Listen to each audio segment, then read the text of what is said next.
नाजरीन आदाब।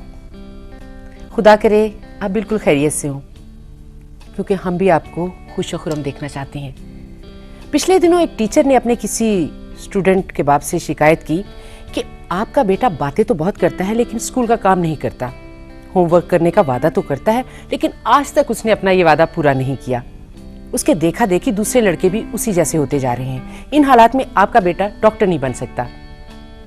बेटे की शिकायत सुनकर बाप ने मुस्कुराते हुए कहा, मास्टर साहब आप फिक्र ना करें, मैं अपने बेटे को डॉक्टर नहीं बल्कि सियासतदान बनाना चाहता हूँ, क्योंकि उसमें वो तमाम खूबियाँ मौजूद हैं जो एक कामयाब सियासतदान में होती हैं।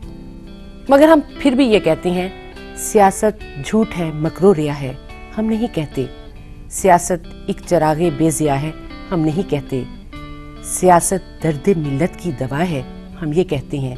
सियासत एक हकीकी रहनुमा है, हम ये कहते हैं।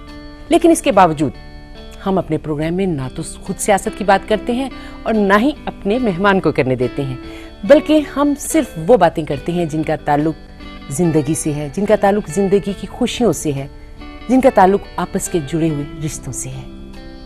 आज हमारे प्रोग्राम में जो मेहमान शख्सियत मौजूद हैं उनका ताल्लुक पाकिस्तान मुस्लिम लीग नून से है। हाल ही में MPA मुंतखब हुई हैं। आइए मिलते हैं मोहतरमा फरादीबा से। जी फरादीबा, आप कैसी हैं, खैरियत से हैं? जी मैं ठीक ठाक, अल्लाह का शुक्र। अच्छा, मुझे ये बताइए कि आप पिछले 10 बरस से सोशल वर्क कर रही हैं, तो क्या आपने कहीं ये महसूस किया कि सोशल वर्क करने के लिए जब तक सियासत से मुंसलिक ना हुआ जाए आप बेहतर तरीके से काम नहीं कर सकती? तो क्या उस वजह से आपने सियासत में आने का फैसला किया? जी बिल्कुल सही फरमाया आपने। मैं 10 साल क्लब कबल मैंने एक NGO ज्वाइन की थी, मैं मेंबर थी और उस प्लेटफॉर्म से मुझे जो एक जुनून पैदा हुआ, लेकिन वो बेसिकली जो था वो मेरे वालिद साहब की तरफ से मुझे इनहेरिट्स में जो है मिला कि आवाम की खिदमत जैसे उन्होंने अपने तरीके से किया, और इसी तरह मुझे जो है ना इसी चीज़ के यानी कि एहसास हुआ। और मैंने फिर जो है 2001 में मैंने पॉलिटिक्स मैंने ज्वाइन की और मैं कामयाब हुई। मैंने जनरल इलेक्शन लड़ा था। अच्छा, आप रंगीला वेलफेयर फाउंडेशन के प्रेसिडेंट भी हैं, तो इस फाउंडेशन के बुनियादी मकासद क्या हैं? इस फाउंडेशन के बुनियादी मकासद जो है ना वो एक बहुत एक गहराई है जो कि सेंसिटिव लोग ही इस बात को यानी कि समझ सकते हैं, और मुझसे जो हो सकेगा उनके साथियों के लिए और उनके कोलीग्स और जो शोबे हैं कल्चर के, उसमें मैं उनके काम मैं कर रही हूँ। इंशाल्लाह मैं जब तक मैं ज़िंदा हूँ करती रहूँगी। रंगीला साहब की खिदमत से कौन वाकिफ़ नहीं है, सारी ज़िंदगी वो लोगों में खुशियाँ और मुस्कुराहटें बांटते रहे। मैं आपसे ये पूछना चाहूँगी कि बतौर बाप उनका रवैया कैसा था? क्या वो घर में भी हर वक्त इसी तरह आप लोगों को हंसाते रहते थे और खुश रखते थे? नहीं, उनकी शख्सियत बिल्कुल तो नहीं, ज़्यादातर उनकी ज़रा डिफरेंट थी। घर में वो बहुत स्ट्रिक्ट थे। ये एक बड़ी ही यानी कि लोगों के लिए एक ये सुनने में बड़ी हैरत अंगेज़ बात होगी कि हम उनके साथ बैठ के वो टेलीविज़न पे कोई फिल्म नहीं देख सकते। अच्छा, यानी कि ये बिल्कुल हकीकत है। और हम उनके साथ सिर्फ मालूमाती कोई चैनल है कि दुनिया में क्या हो रहा है। अच्छा, बस इस हद तक हम उनको हम वाले साहब के साथ हमको हमारी ज़रूरत नहीं होती थी कि हम उनके साथ कोई फिल्मी गाना। हालांकि पूरी दुनिया जानती है कि उन्होंने इन तमाम शोबों में काम किया। उन्होंने हीरो रहे, वालिद का रोल अदा किया एज ए कमेडियन, और फिर फिल्में बनाई, गाने लिखे, गाने गाए, कोई ऐसी फील्ड नहीं है। लेकिन घर में वो ज़रा डिफरेंट थे। वो एक समझ लें कि एक उस्ताद जैसी उनकी शख्सियत थी कि वालिद बाद में, लेकिन पहले एक यानी कि हमें टीच करते रहते थे कि ये चीज़ें तो बेटा आप लोगों ने उस वक्त देखनी है जब आप लोग कुछ सीख जाओ। अपने एक इंसान की जो नशोनुमा होती है मेंटली, उस हद तक पहले आप लोग देख लो कि ये चीज़ें आप लोग उस वक्त देखो जब आप लोग कोई चीज़ हासिल कर लो, आप लोग कुछ कामयाब हो जाओ। अगर आप लोगों ने यही फील्ड चुननी है तो फिर आप इसको देखो।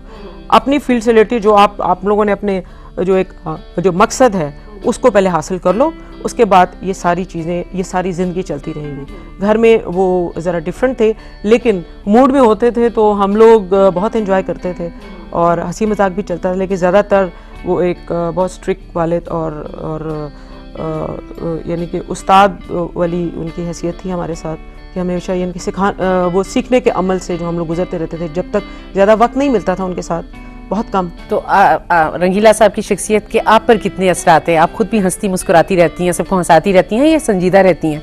हाँ, मैं जब मैं पॉलिटिक्स में नहीं थी तो मैं क्लास में, जब मैं स्कूल कॉलेज वगैरह जब मैंने उस वक्त मेरी लाइफ, तो मैं क्लास में जिस दिन मैं एब्सेंट होती थी तो एक फील होता था कि आज जो फ़रा नहीं है क्लास में, तो वो हंसी मजाक चलता रहता था, हंसाती रहती थी। अभी भी वही चीज़ है, लेकिन वो पॉलिटिक्स में आके थोड़ा सा दिमाग मेरा वो खुश्क हो गया, तो कोशिश तो करती हूँ अपनी फ्रेंड्स को या अपने कोलीग्स को कोई ऐसे, लेकिन वो चीज़ अब वो नहीं रही है, थोड़ा सा वो सीरियस जो है ना वो करना पड़ता है। वैसे ये बड़ी अजीब बात आपने कही कि पॉलिटिक्स में आकर दिमाग खुश्क हो गया, तो क्या पॉलिटिक्स इंसान को संजीदा कर देती है इतना ज़्यादा? हाँ, कुछ एक्चुअली मैं ज़्यादातर ऐसा ही होता है, लेकिन क्योंकि यहाँ पर जो बहुत ही गहराई में जाके पब्लिक के साथ अपना ताल्लुक़ कायम करते हैं और पब्लिक को देखते हैं, तो वो उसमें लोगों की इतने मसाइल हैं कि हम लोग जब ऊपर बैठ जाते हैं तो हम लोग वो सब कुछ भूल जाते हैं, सिवाय अल्लाह